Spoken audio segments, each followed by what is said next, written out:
Worldwide Jess, worldwide Mess. On The Breakfast Club. She's a culture shifter. She was able to get y'all to see something and understand something that nobody could get you to see. It's time to set it off. Okay, so clearly Quavo was not on his Kendrick. In other words, quiet. Because he jumped down the steps and slid down a banister to get in that studio. For real. And the record that he came out with it's called Over Hoes and Bitches. And 50 Cent couldn't wait to post this, right? So, play it, number 2.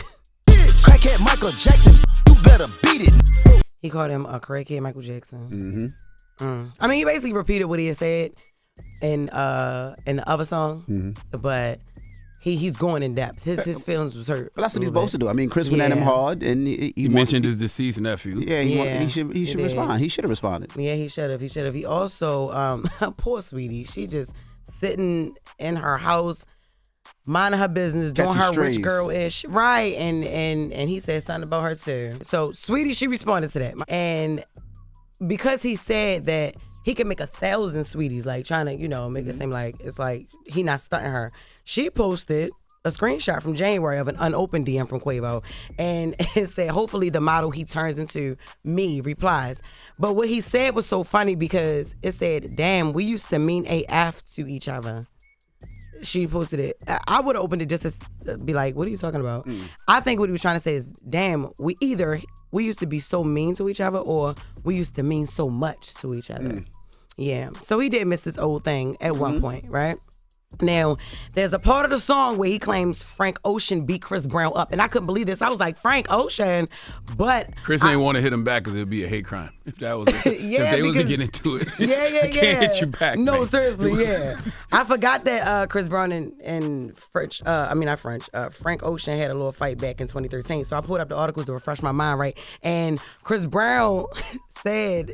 Ocean had told the police that Chris Brown threatened to shoot him, saying, we can bust on you too. But this was shortly after.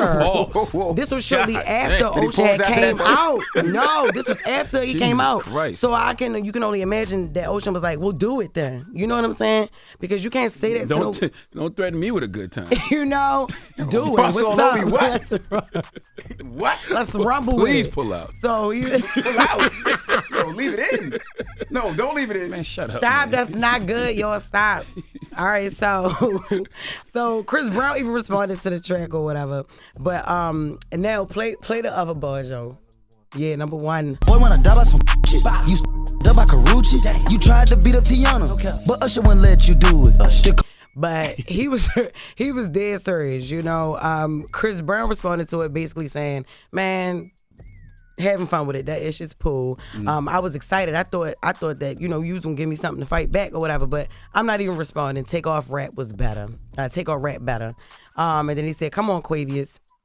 So some people think that Quavo cheated by putting Take Off on the song, but at least it wasn't AI. They, you know how many like archives, like songs that Take Off probably didn't do that they, you know what I'm saying? So didn't finish, yeah. I love the ad-libs. The ad-libs on the Migos record is always crazy. Yeah, it sounded like, it didn't even really sound, well, it did sound like a diss if you take it into account. A diss? I know, but you sound like one of them. That's what I was doing to you. But I like the sound. And how much of that stuff be true, though? Like, how much of that stuff are they just saying because they trying to hurt each other's feelings? Doesn't matter. Record? I know. It does matter when you say certain things. Like, you can't accuse Chris Brown of trying to beat up Tiana Taylor. Bro, like I know. that's been the whole but then he gonna say Usher stopped it. Well, I heard that wasn't true. Right. And then also, remember when you said yesterday, I don't be hearing nobody bring it back to Rihanna? He said that. He said it in the song. He said you beat up Ree or you hit Ree or something like that.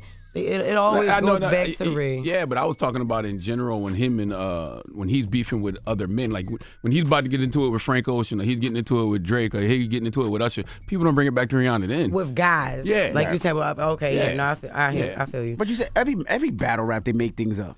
Every single one. There's not one where they say, well, we're going to keep it truthful. Yeah. It does feel crazy to hear, Take Off, God Bless the Dead, on a record that sounds so violent.